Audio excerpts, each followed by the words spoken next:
I just want to say first thank all of the organizations that are here today and elected officials that came out. I know I'm probably going to forget somebody. I apologize. Assemblywoman Cleopatra Chucker, Congressman Bob Menendez, who I just saw, all of the faith leaders that are here. Thank you for your prayers and all of the work that's going to have to be done because I believe that these institutions will be targeted as well. I want to thank 32BJ, Deputy Mayor Jackie Quiles, Deputy Mayor Ligia De Freitas, Focus, Maritza for being here for Focus, Montana Global, United Community Corporation, Craig Maynard, who was always working with us, UCC, Director of Community Engagement, Elena Minity, New Jersey Citizen Action, New Jersey Institute for Social Justice, Ryan Haygood here, American Friends Service Committee, Black Immigrants Justice Project, Rutgers University Newark, Chancellor Jeffrey Robinson, Rutgers University Newark Vice Chancellor for External and Governmental Relations, Shantae Palmer, New Jersey Citizen Action Financial Justice Organizer Beverly Brown, and more. NTU is here, all of our council people. Thank you for being here, Congresswoman LaMonica McGyver, all the other folks that are going to speak as well. I know I forgot somebody, but just to recap what happened yesterday.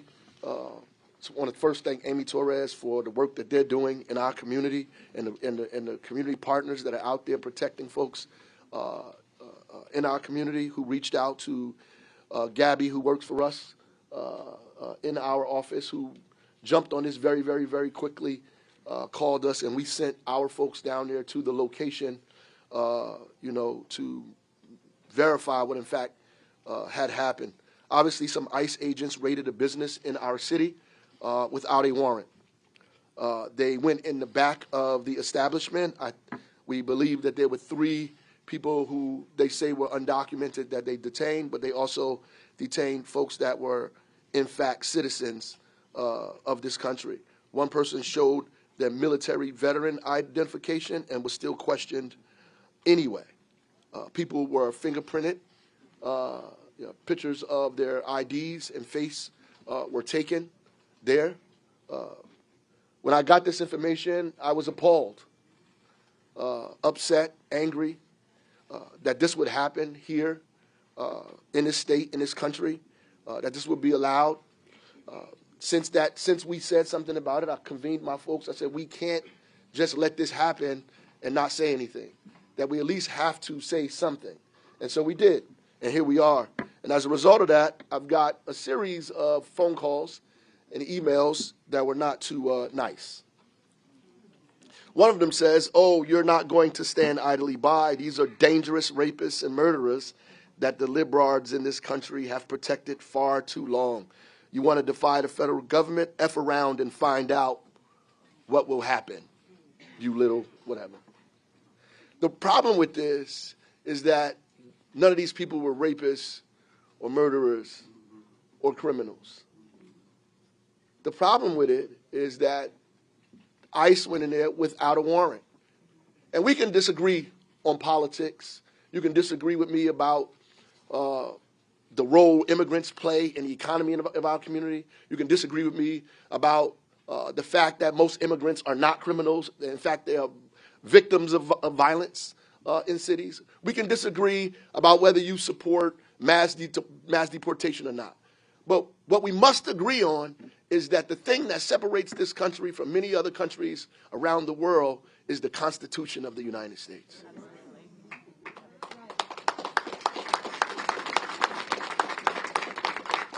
Now, we can't quibble about the Fourth Amendment.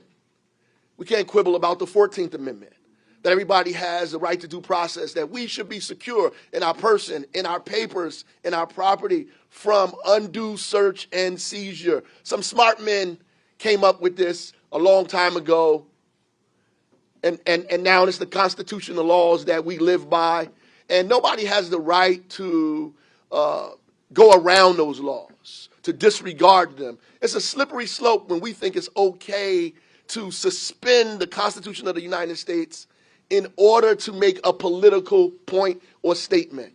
That ICE response in their letter that they put out, they say, well, in a very cavalier way.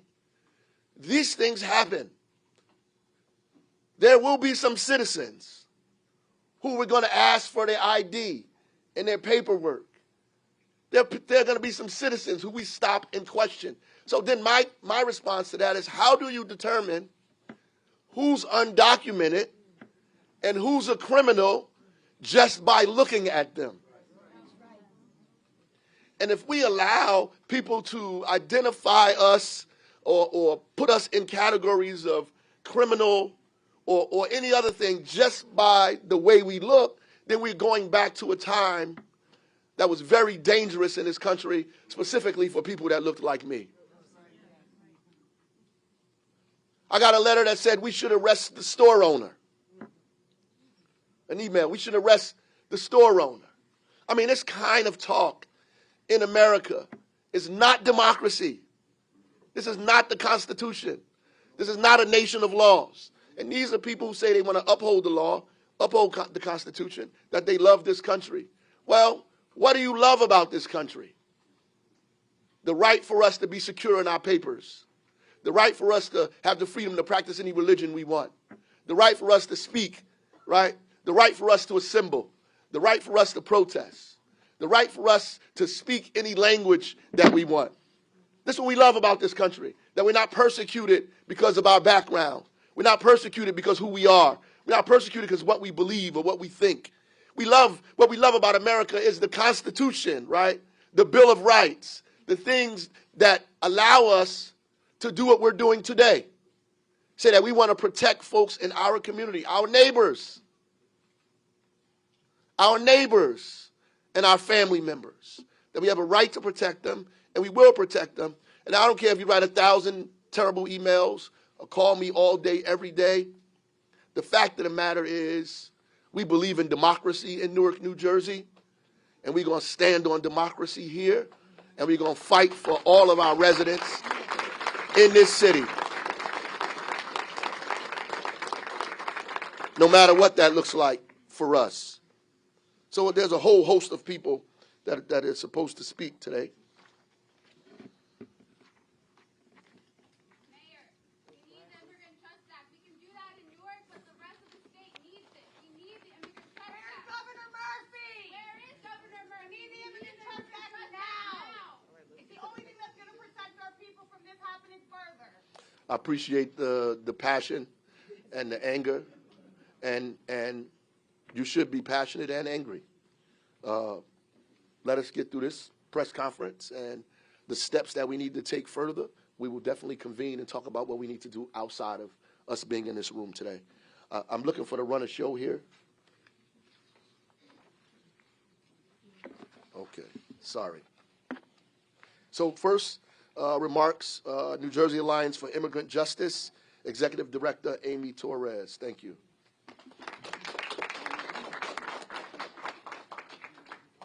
I don't know how many people in the room have had the privilege and the pain of having to speak right after Mayor Ras Baraka, but it's not very easy.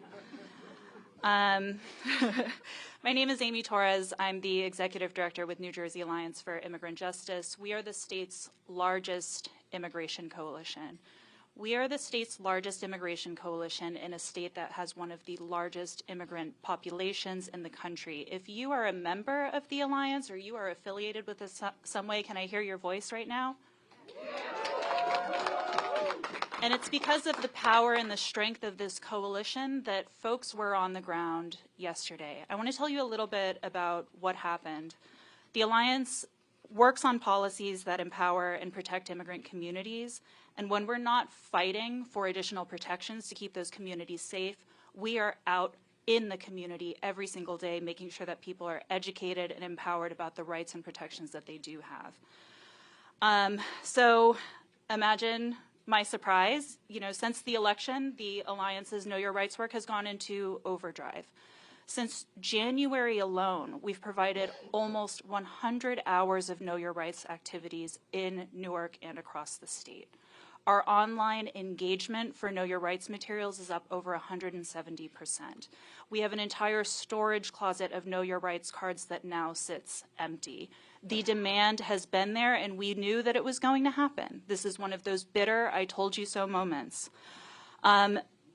Yesterday, you can imagine my surprise. I got a call from our Know Your Rights coordinator, Dante. I was not expecting to hear from him because I knew that he had a scheduled Know Your Rights training in Newark. Dante got a call from an organization that he had just trained and met with earlier this month, and an organizer said, I just got a call that there's an active worksite raid in Newark. We need all hands on deck. People don't know what to do, and they're scared. Immediately, we went into rapid response. That meant calling detention and deportation defense lawyers through AFSC to make sure we had an attorney on the ground. It meant notifying the ACLU to make sure that people's civil liberties were protected. And it meant bringing translated materials interpreters on the ground to make sure that people knew what was going on and that they were safe. We dropped everything we were doing, and we happened to get there just as ICE officers were leaving. Imagine what it looks like to walk into a work site that has a customer-facing storefront, floor-to-ceiling materials, products, displays, no one in that storefront except a single cashier, no one stocking the shelves, not a single customer in the aisle, and attached to it a distribution facility in a warehouse, aisles further than you can see, and about 10 people within view. This is a work site that employs about 80 to 90 people per day. We got there were 12. By the time we left hours later, 3 people had come back, there were 15 people total. People are scared. We knew this was going to happen. And what we learned from folks that stayed behind was that ICE walked in like it was their empire's own conquered land.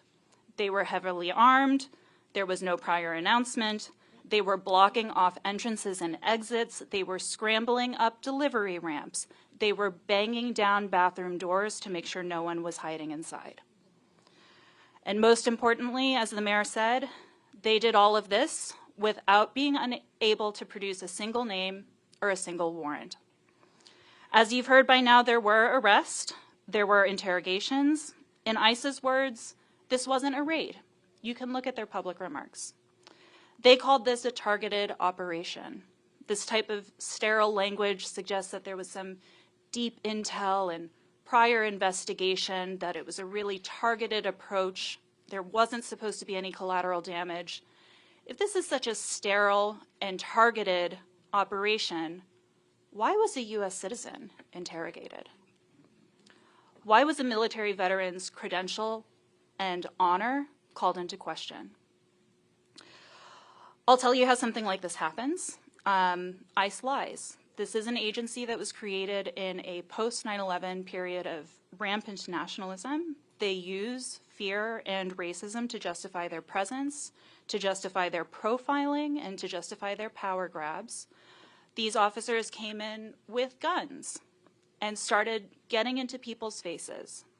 They were terrified, as you would be too. One thing that we must keep in mind, this week, more importantly than ever, this hell of a long week, we have heard on the campaign trail that we're only going after the bad folks. We're only going after the illegal ones. But what we need to remember is those pathways that used to exist for someone's great-grandma, someone's old uncle, those no longer exist. Those pathways are now illegal. In fact, pathways that were legal on Sunday, like asylum, the Refugee Resettlement Program, DACA, TPS, legal a few days ago, illegal today. And what the mayor is saying is exactly right. ICE has overreach beyond what should be constitutionally allowed, that is allowing them to profile our communities, while also making everyone else guilty by association.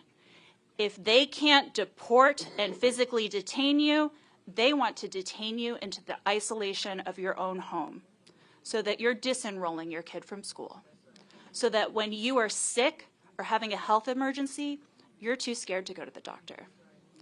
when your wages are being withheld from you, when your landlord is refusing to turn on the heat, you say nothing because, God forbid, that should put you on ICE's radar. In a lot of ways, we're lucky this happened in Newark. Our provider network is deeply resourced here. We have allies in local government. We have allies in the council, in the state legislature, and in our federal delegation here in Newark. That doesn't exist in other corners of the state. We don't know where else this is happening, but one thing that we do know is there's a bill in the legislature gathering dust that would provide the necessary protections so that folks don't feel detained in their own homes. We already have detention centers opening in New Jersey. We don't need to turn our community centers into de facto detention centers too. It's time to pass the Immigrant Trust Act so our communities have the confidence to stand up for the rights that they deserve, the rights that are part of our state and local law. I want to thank Mayor Baraka. I know he's been a vocal supporter of the Immigrant Trust Act. I want to thank our partners here. ICC and Casa de Don Pedro in particular have just been part of Know Your Rights trainings days ago. And there's so many folks in the room who can answer those questions about Know Your Rights and some of the speakers to come to. Thank you very much. Thank you. Congresswoman LaMonica McIver. Thank you, Mayor. Before I get started, I'm going to ask my colleague, Rob Menendez, who is here, my counterpart from the 8th District, to join me. So good morning, Mayor Baraka, City Council members, and all of the elected officials that are joined here today, all of the organizations, and to the press. I wish we were all gathered here under better circumstances, but unfortunately, we're not. The event that unfolded yesterday was despicable. As we've heard over and over again, ICE agents enter a business without a warrant, threaten community members, and harassed and held immigrants, citizens, and even a veteran of our nation's military. My office reached out to ICE demanding answers on how exactly yesterday's raid was allowed to take place without warrant and without justification. Still, no answers. They barged into our city to detain our neighbors. Trump's attacks on immigrant communities is now at our front door. Trump has literally been the president for less than 100 hours, and in those hours, he has signed a ton of executive orders, some that take aim at birthright citizenship, pause refugee admissions, reinstate the Remain in Mexico policy, and promise aggressive immigration crackdowns like the ones that happened here yesterday. And Trump's Department of Homeland Security has promised to remove protected status from sensitive areas to give ICE unlimited access to operate at schools, churches, and other locations that used to be protected. This is cruel.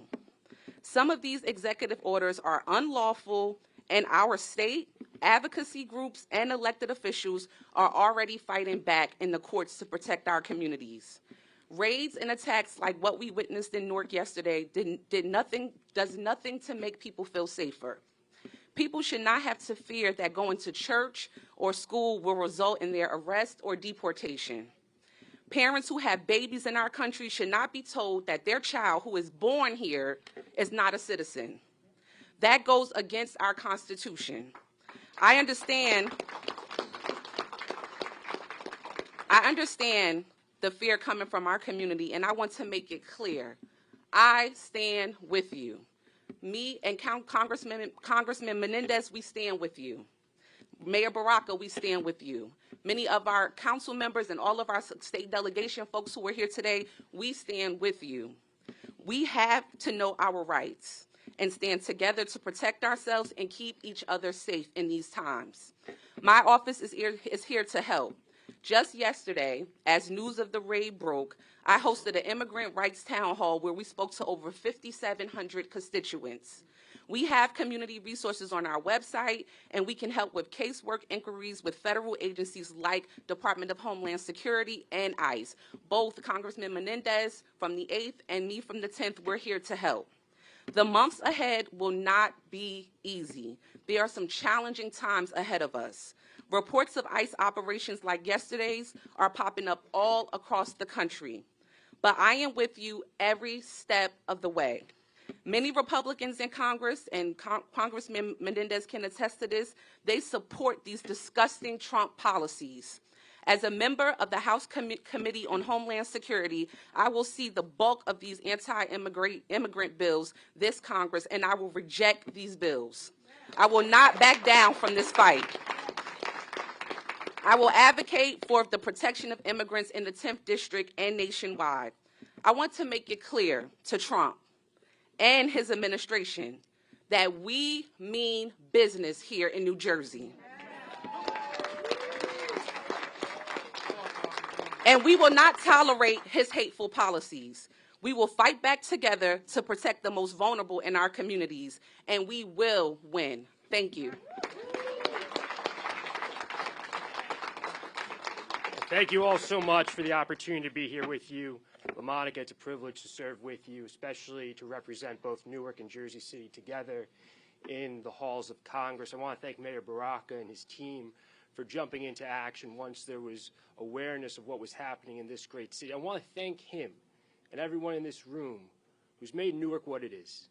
It's not just a city on the rise, it's a place that's inclusive for people from different backgrounds who can live here confidently, authentically, and knowing that their city has their back. So thank you, Mayor. Thank you to everyone, City Council, State Legislature, for what you do. I want to thank all the folks here who have been in this fight for a long time. I've gotten to know Amy over the last several years, and she's an incredible advocate in the work that she does, along with the Alliance. I want to touch on something that she said. We knew months ago that there was this false narrative that was perpetrating through our communities, that there was these faceless people that were all criminals as described by President Trump. But we knew here the reality. These are people who are part of our communities. They go to our churches. Their children go to our schools. They are in our homes as healthcare providers. They are taking care of our elderly and our children. They are our neighbors. They are our friends, and they are our families. And so we have to speak up for them. We can't let them live in fear because we know that that's what this administration wants to do. They want to instill fear in communities like Newark, like Jersey City, like Essex County, like Hudson County. There is no end to their cruelty, so we need to tell stories. We need to let people know what the truth is here on the ground. Both the mayor, LaMonica, and Amy have done that. We need to tell people that these people have been here for, on average, 15 years. That their children were born here. That their children, as LaMonica said, are American citizens. And we will not allow that to be questioned. We know our neighbors are part of mixed status households. So when they say they're coming for these people, they're coming for our neighbors. They're coming for the people that have made our communities what they are. And we cannot be silent in this moment. We will not be silent in this moment. And we will stand with them. And we'll be at the front lines. And there are a lot of hard days ahead. I have no doubt about that. But you're not in this alone. You have a group of people here who will be in that fight with you. And we'll be in the fight until this country starts to move in a direction that we know it should, one that is inclusive and reflects who we truly are as a country. So thank you so much.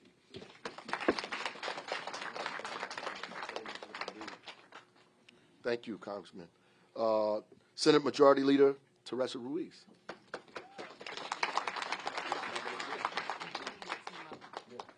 If I can, point of personal privilege, just ask my district running mates, and I see my other colleague here to join me on the stage. Assemblywoman Shanique Spate, Assemblywoman Eliana Pintor-Marin, Assemblywoman Cleopatra Tucker, and forgive me if I miss someone, but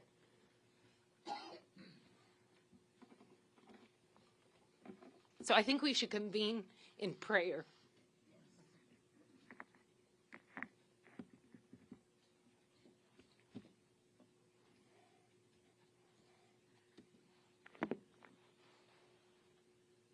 I'm afraid. And maybe I'm tired and emotional. I don't want to be here as the Senate Majority Leader. I'm here as a mother, as a Norker, as a first-generation Puerto Rican born here, even though I have American citizen rights because of the relationship of the colony.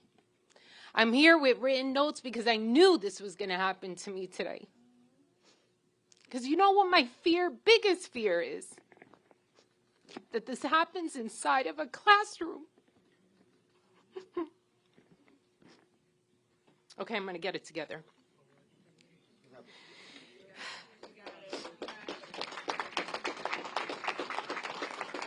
This isn't about us and them. This is about this country.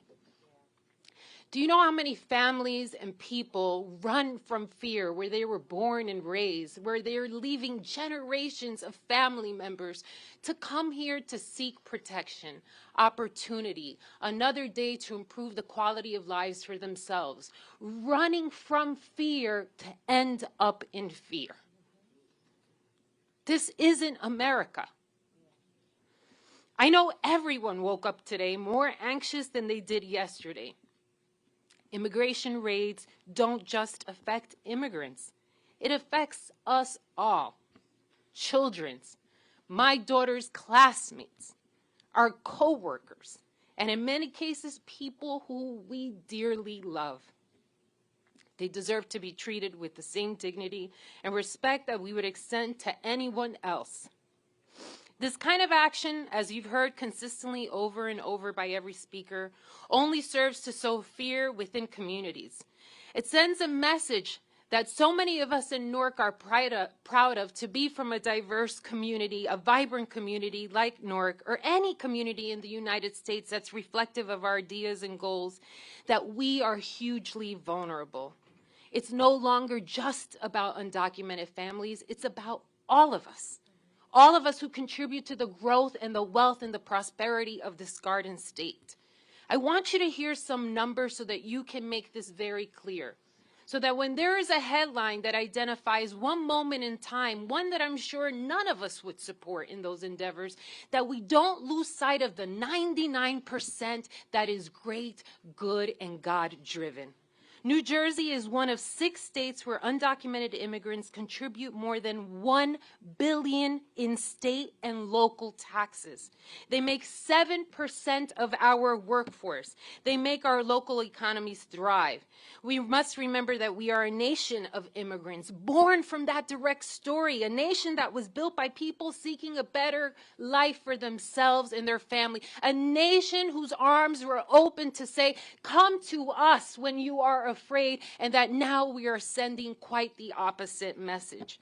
These accidents are cruel and unjust. They're counterproductive. They're against the Constitution. They are against democracy. But fundamentally, they are against human beings' principal rights of just wanting to be good, to do good, and to do what's right. New Jersey should, go ahead. My nose is running. Anybody have a tissue? New Jersey should codify the AG's trust directive. And as co-sponsors of that bill, we will work diligently to be sure that there is a process in place. Because what has transpired has just created confusion. I would love to get some kind of marker today as to how many people didn't show up to work and what that does. How many school children are missing a day of academic success and growth because their parent was afraid to get on a bus and get in front of a school and drop their child off? I would like to see that impact. You see, some of you don't know what my dream is. My dream is to go play the Powerball and win. Not solely for me, although some of it. But if I could afford to cover and feel every undocumented family, make them safe for a day or two and just say, I got your back monetarily, I got your back legally, I got your back with policy and protection, but I don't want you to show up to work. Just so this country can see that their tropes and stereotypes are detrimental to the success of our communities, of this nation. So they can just see a moment in time of what the reality is versus the propaganda, of what the truth is versus dishonesty, of what love doesn't look like. And so I'll leave you with this. I'm one, but I am mighty, and I am powerful, and I am emotional, and I'm a woman, and I'm a mother, and I'm a Latina, and I'm a director, and I'm a Senate Majority Leader, but I am a Norker. My dad chose to come here different than the experiences of people, not with obstacles like other counterparts have had. His friends who were not of American citizenry had a pathway. How can you punish someone for doing what's not right when there is no direction to say go here because this is what's right? And so I lean on my federal partners who are here and those who have made statements. I stand locked in arms with our mayor, who always has understood that human capacity is much greater than anything else, with my colleagues in the legislature to get this bill posted and passed and on the governor's desk. Thank you.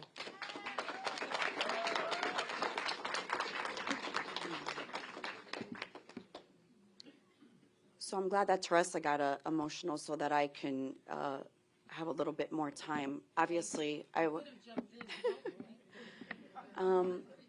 born and raised in the East Ward, and I joke with the mayor all the time and a lot of the council colleagues. I know you all are jealous that you're not from there. But what makes the East Ward so special is the strong immigrant community that we've always had. When my parents came here, they were lucky. My aunt was here years before, and my aunt did a letter of calling for my dad. Or else, Mayor, when I would be born here, I wouldn't have been a citizen, according to our new president.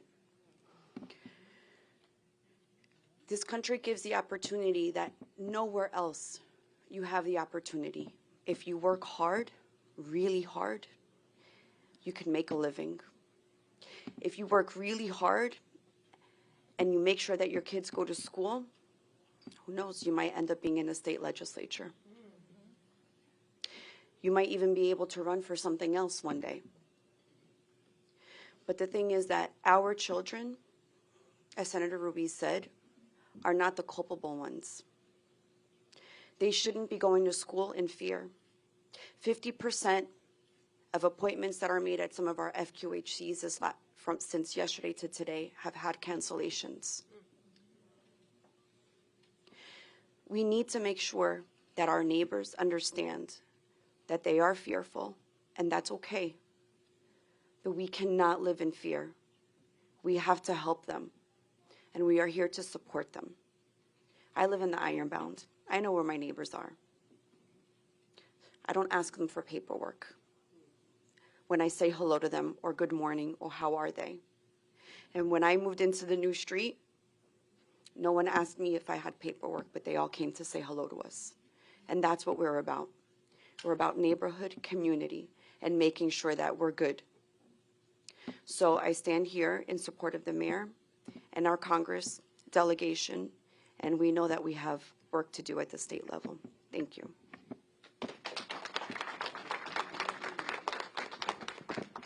Good morning, everyone. Good morning. And I'm not going to cry either, but one thing I have to say is the mayor does not take long to take action when it comes to anything happening here in our city. And Mayor, I appreciate you for the action that you took the day after with less than 24 hours, and we know that we cannot do this without you. Today, I stand here with the mayor and our city in firm opposition to ICE raids. Their actions not only tear families apart, but also sow fear in our community. We will advocate and continue to show love to each other and every resident, regardless of your race, color, or creed. And I know I'm not in church, but one thing we'll say in church, look to your neighbor and say, I love you. Or look to, and you're sitting next to a brother or a sister. Guess what? We don't have to bleed and look the same exact way, but we are here today as brothers and sisters in support of our brothers and sisters. It's not them against us.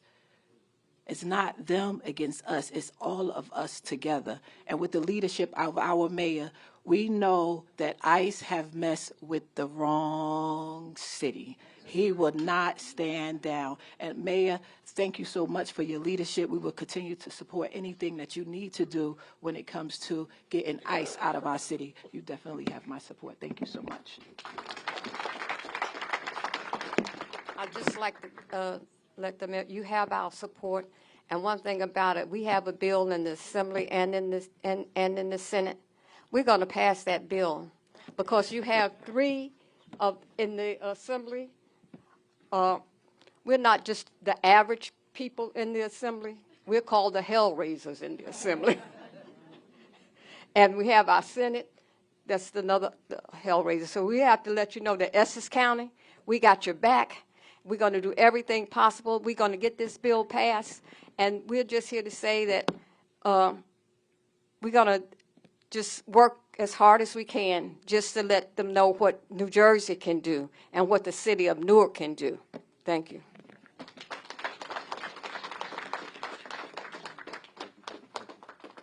Thank you. La Casa de Don Pedro CEO, Peter Rosario. There you go. Right behind you. You stand up here. And I'm going to ask Hazel and Craig Maynard to join me. And we're at a time where we need each other, so we're going to stand together. And the majority leader asked a question.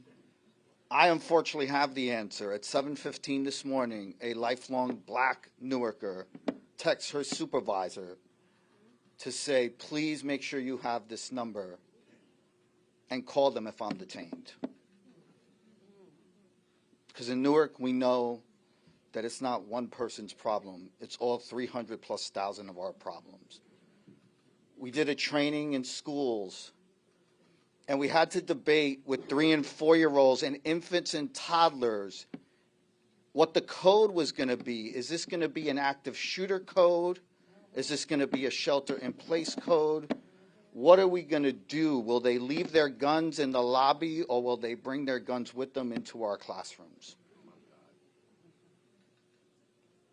These are the real questions that we as providers, we are not politicians. Our arena is service and the community. But we know that here are elected officials. I've been blessed to be a leader and a nonprofit leader in a lot of different places. And you have to tell the elected officials about your organization. In this city, they tell me about the legacy of La Casa de Don Pedro, about the legacy of ICC, about the legacy of UCC, because all of our organizations were founded by our elders in the time of community rebellion, and we are here to stay. You will see flyers, Know Your Rights, that we borrowed from Amy, and each one helps one. We've already told 3 school districts, just cut La Casa de Don Pedro off the top, put your school district label on it. Same thing across the country. Feel free to go to lacasadonpedro.org, Know Your Rights. The flyer is in 7 languages. We will be producing more languages. And we want people to know that there is a 4th Amendment.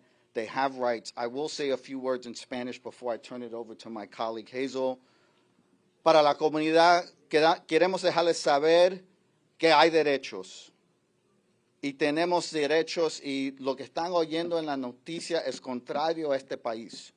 El país que nosotros conocemos, que nosotros amamos, que nosotros, los padres, si fueron nosotros o fueron nuestros padres, se puso en riesgo legalmente o sin documentos para venir aquí, para cambiar la vida de mejor.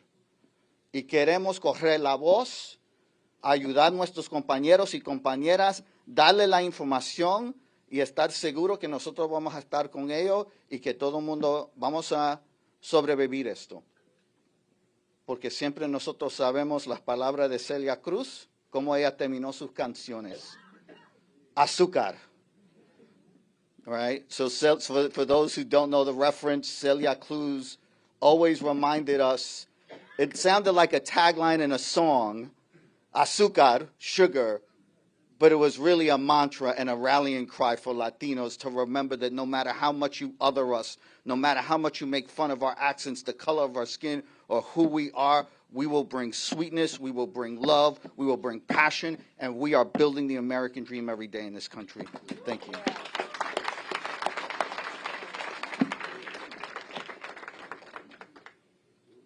Thank you. Hazel Applewhite, CEO for Ironbound Community Corporation. As I woke up this morning, I woke up as an immigrant, right? And as I left my house this morning, actually my husband said to me, you ain't never left this house this fast before, and you're just like speeding out of this house. And I said, yeah, because this is personal to me, right? It is very personal. I was born in another country. My parents are from another country. My grandmother is from another country. My uncles and aunts are another country, and they all walked, right, this journey of being an immigrant in this country. It's heartbreaking. Ironbound Community Corporation is located in the Ironbound section of Newark. And like my other colleagues here, right, we provide a lot of services to the community.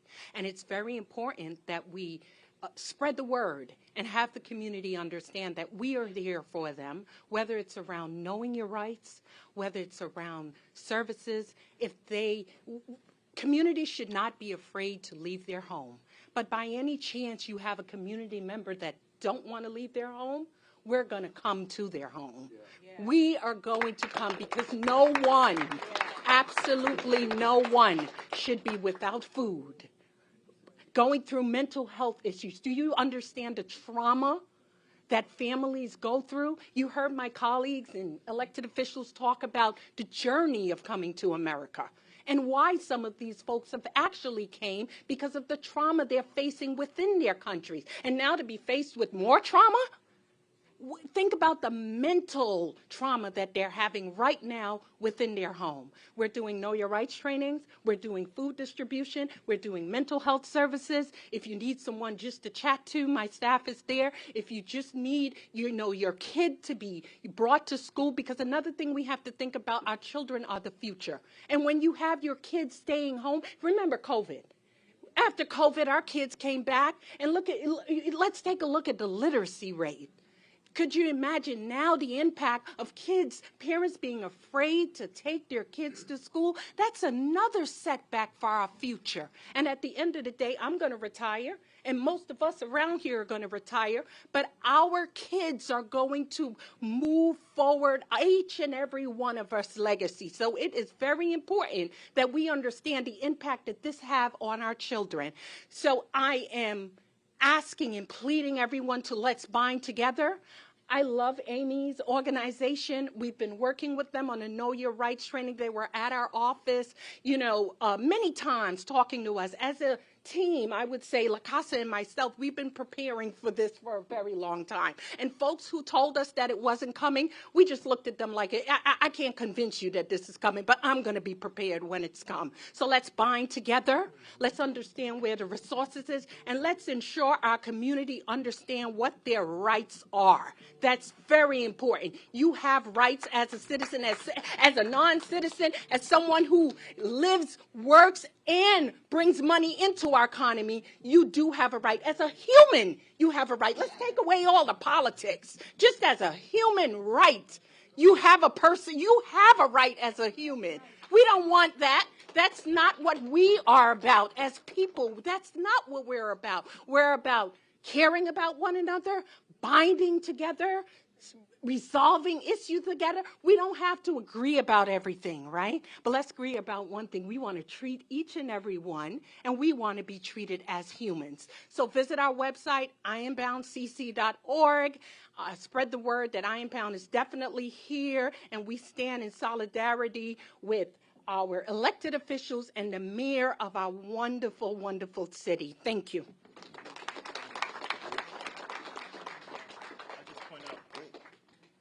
Yeah, so I am nervous. I'm nervous for this community. I want to thank Peter for giving me chills, because you pointed out that we're also dealing with in-school shooting, but now what happens? When a child goes to a school, they're supposed to be safe, right? We're supposed to nurture them, educate them, but now they're afraid. Maybe they're afraid of going home and nobody's home because ICE came there. And that's a problem. When your policy creates fear, and that's exactly what that policy is for. They're getting rid of DEI. Why? That was supposed to be a promise that we all have the equal footing. And so I stand with the mayor. UCC stands for this community, and we're going to be open, and we're going to be ready to help those communities that need us most. Thank you. We almost there, y'all. We almost there.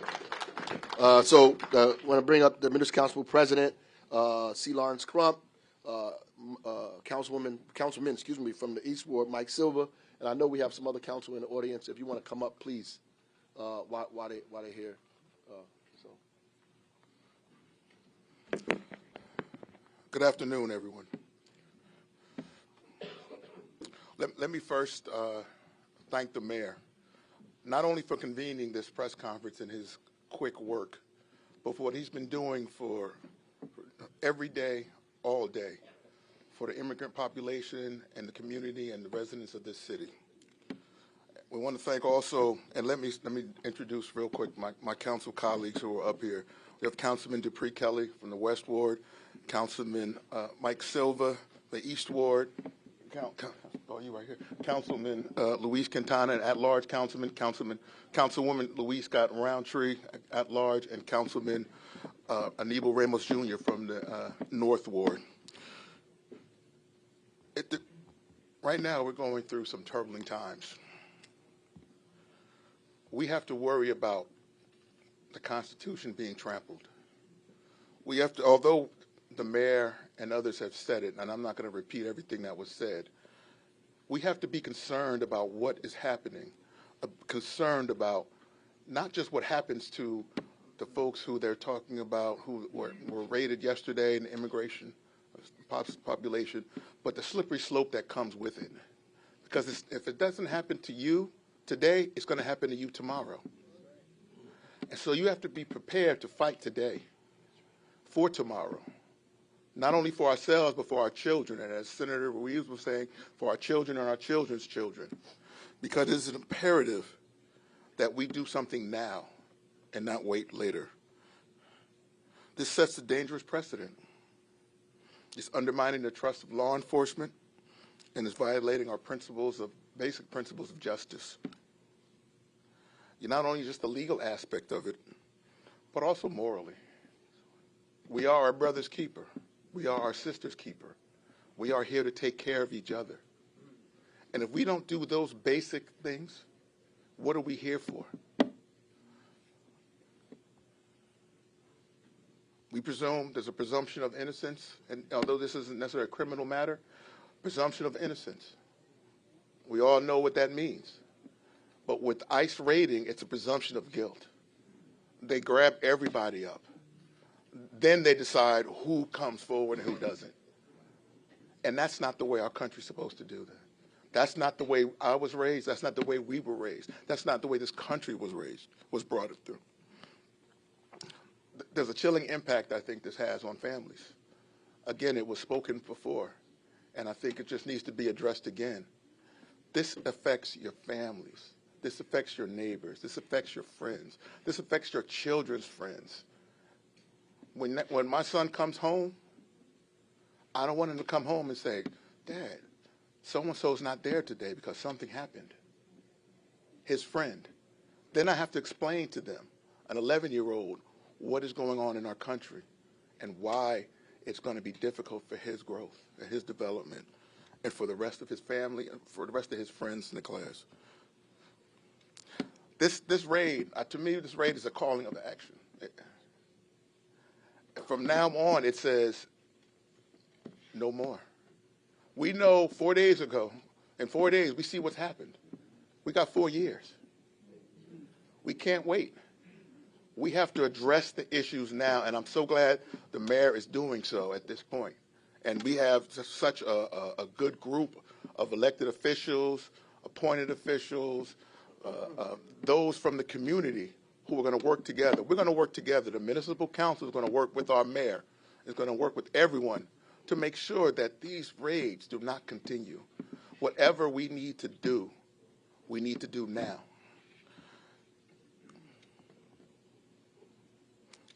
And just to end this, and I just wanted to stress this,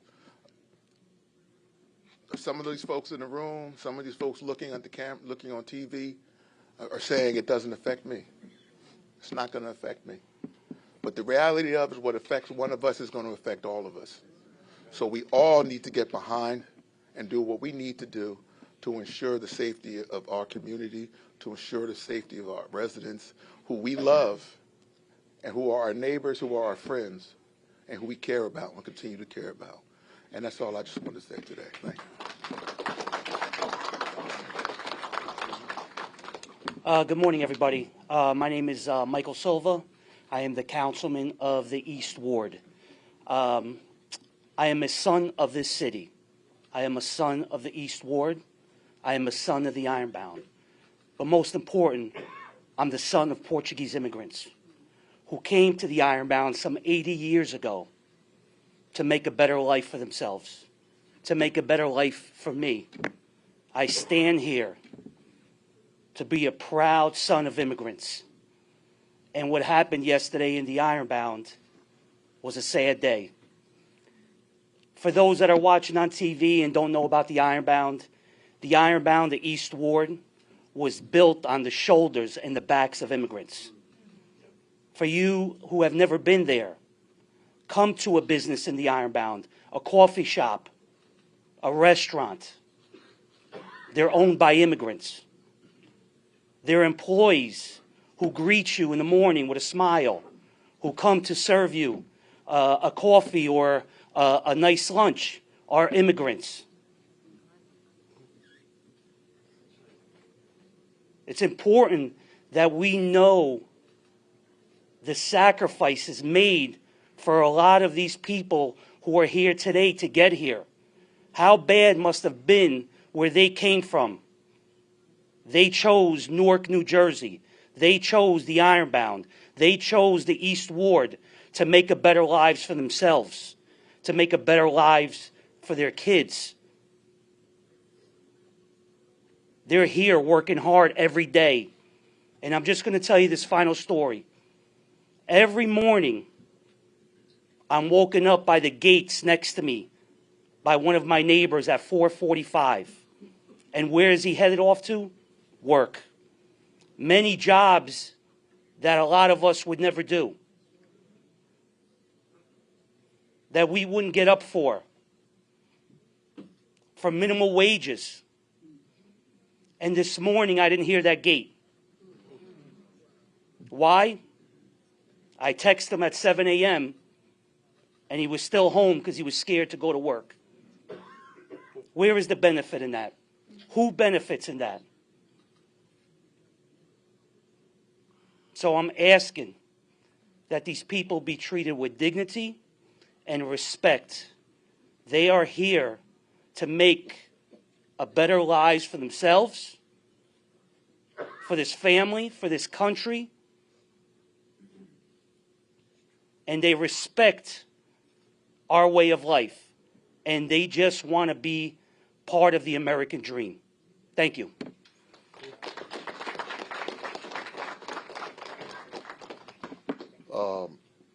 American Friends Service Committee, Immigration Attorney Alex Goncalves Pin. Hello, everyone. I have the pleasure or displeasure of wrapping us up here and following all of my esteemed colleagues and all of our incredible elected officials. But before I proceed, I just want to acknowledge the volume of people in this room. In such dark times, it is so heartening to see the community responding in the way that it is. There is power in numbers. The numbers will grow, as will our power. My name is Alexandra Goncalves Peña, and I am legal director at the American Friends Service Committee Immigrant Rights Program here in Newark, where we have had the honor of representing immigrants in New Jersey in immigration matters for close to, actually over 30 years. Yesterday's ICE raids serve as a stark reminder of the profound impact that President Trump's attack on immigrants has on both immigrant workers, employees, and local businesses. While the event experienced yesterday was chilling, and it was chilling, business owners and employees need to remain calm and take proactive steps to protect themselves and their workers moving forward. That is why I am here, to share some important points that I am hoping that we can share widely with community members so that we can respond proactively, calmly, and as well as possible. Business owners and employees in New Jersey, take the time now to learn about your rights, the rights of your employees, the rights of your managers. Organize training sessions for all staff members.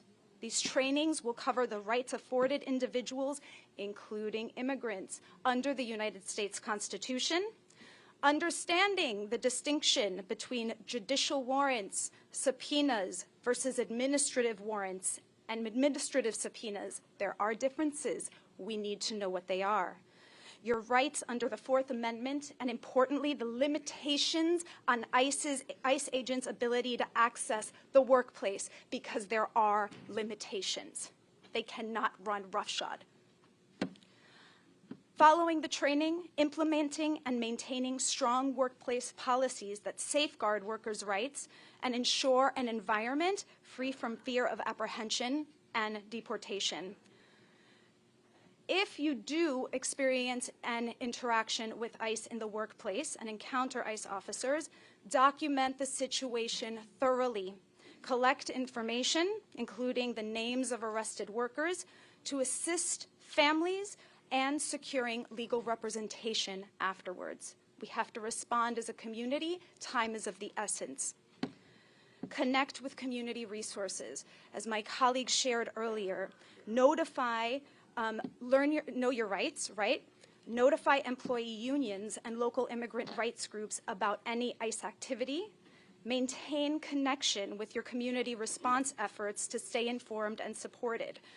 And importantly, and I will share this number a couple of times, if you know of an individual that has been detained by Immigration and Customs Enforcement, please, you can call our Deportation Defense Hotline at 973-474-9861.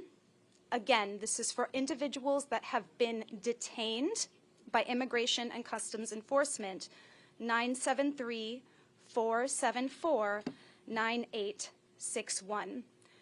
We must acknowledge that the current climate of hostility toward immigrants not only jeopardizes individual lives, but threatens the fabric of communities and the businesses that sustain them. Yesterday, as I was speaking to some of the impacted individuals during the raid, many of them commented to me, what do they expect to happen? Are they going to do this again and again? Our city is going to shutter. We will not allow that to happen. As we face these challenges, let us stand together, business owners, workers, immigrant rights advocates, our elected officials, pass those bills to confront the violence directed at our immigrant community members collectively with focus and resolve. Thank you very much. So I just want to thank, obviously, everybody for coming out and being a part of this pretty long press conference. But it was necessary, and then we thank you. And so we open the floor to the press for a couple of questions on this topic. Mr. Mayor, just a couple of questions. Obviously, the warrant and the idea of it is a very big in the situation. Can you just tell us exactly how you know that no warrant was issued? And also, have you spoken, you heard back from ICE or HSI, and also with this local business where they came to?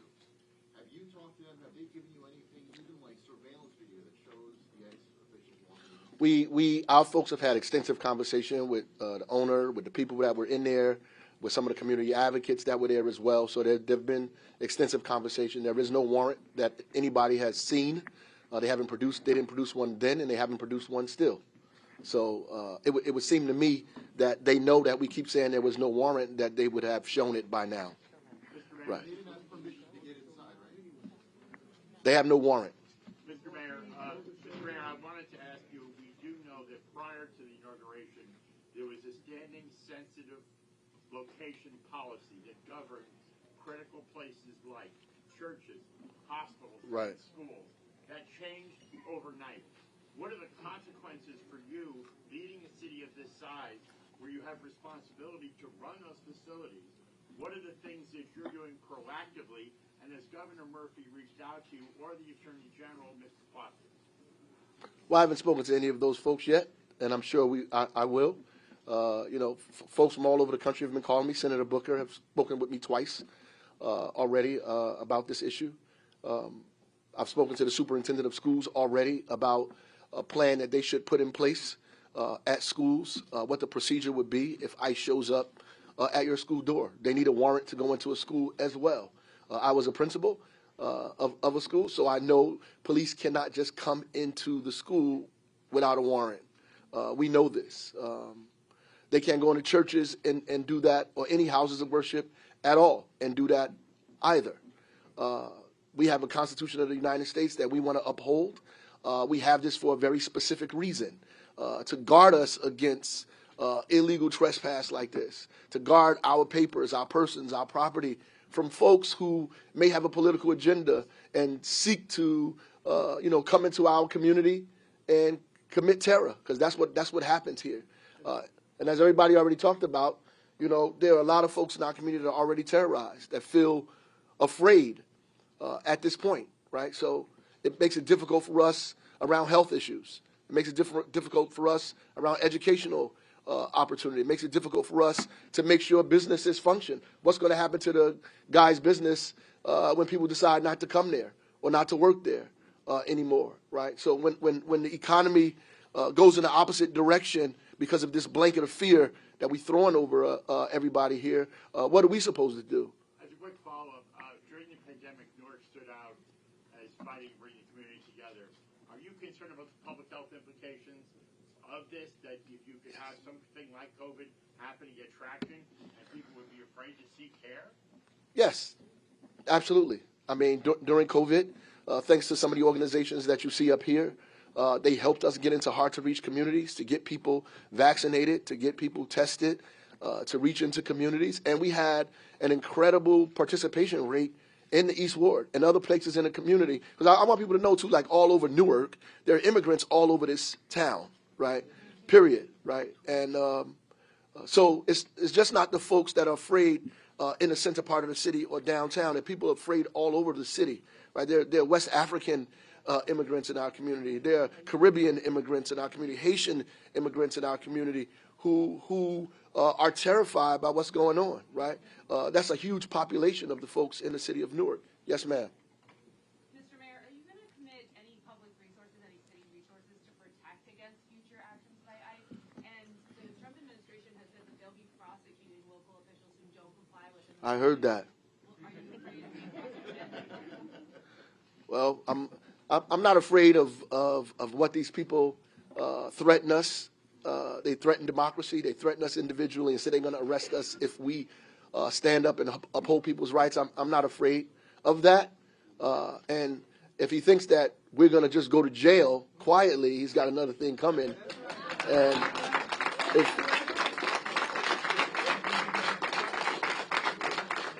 he might have he got to send the right people to Newark. We'll have no problems.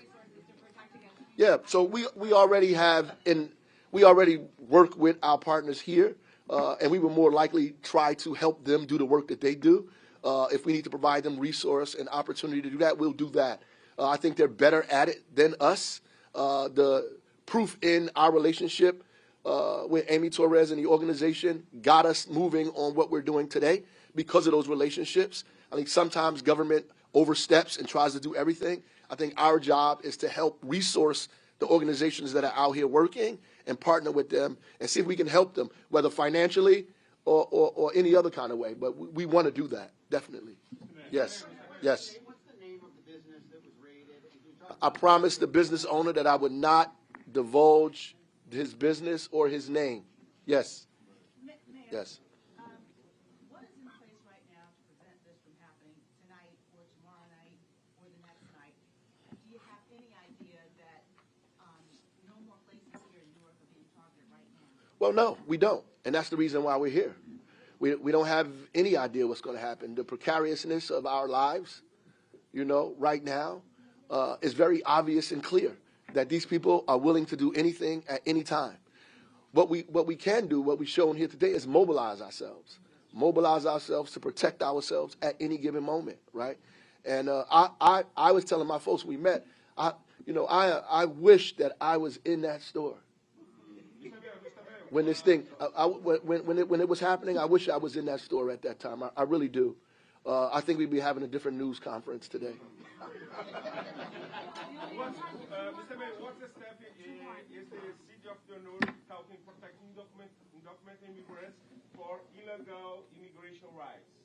Yeah, we're working with our partners here who are doing that work already. We're going to support them. We're going to continue to support them, and we're going to continue to sit down with them. We've been working with them to try to make sure ICE doesn't move into a facility here in the city of Newark. We've been working collectively to try to prevent that, right? Obviously, there are people who work in City Hall who, without divulging, who folks are at the end of the day, that we have to protect. That we have to protect, right? We give people an opportunity because that's, as I said earlier, that's what they came here for, opportunity, right? My grandparents showed up here from the Carolinas with probably cornbread and collard greens in a brown paper bag and everything they owned in a box. Got off the train here, became a social worker and a postal worker. My mother's family, a seamstress and a truck driver, trying to find opportunity for themselves away from Jim Crow South. And their grandson became the mayor of the state's largest city, right? So we relate to all of the things that we're talking about today. Yes, sir. Is your concern primarily that ICE has acted beyond the scope of its authority by performing a raid without a warrant, or do you want ICE out of the city entirely? Well, it is clear that ICE is violating the law, and we don't want them to have any detention center in the city of Newark at all. We don't want an ICE detention center in Newark. We don't want that, right? What we are concerned about, and what you should be concerned about, is the erosion of the Constitution of the United States. That is fundamental to this. And whether we're debating, because I can disagree with all of these people that are out there that are saying all this crazy, these tropes, these things that are just wrong and ignorant and foolish and ahistorical about immigrants and what they provide to this country. Because some of the people that are saying that are children of immigrants themselves, right? So who are saying these things, whose mind obviously has been eaten by this foolishness that has been put out here in this culture today. But ultimately, the fundamental thing is the minute we allow the Constitution of the United States to be eroded, that becomes everybody's problem. It's a slippery slope because today they'll go into a store and violate those people's rights without a warrant and go in the back and get people out of there. Tomorrow they'll come to your house. What's stopping people from saying you're undocumented? What's stopping people from saying you're a criminal? For lining me up and say I just came here from Haiti or I just showed up from another place. What's stopping people from doing that? Except the Constitution of the United States and the people in this room. That's it. Last question. This brother here. Go ahead. Last question. As an immigrant, one of the reasons we are here is because we believe in the Constitution of the United States of America. Right. And the people of the United States of America. We will continue to fight.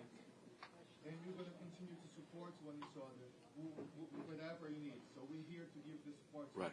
I thank everybody. I'm not going nowhere. I'll be here, but thank you. Appreciate you guys. God bless you.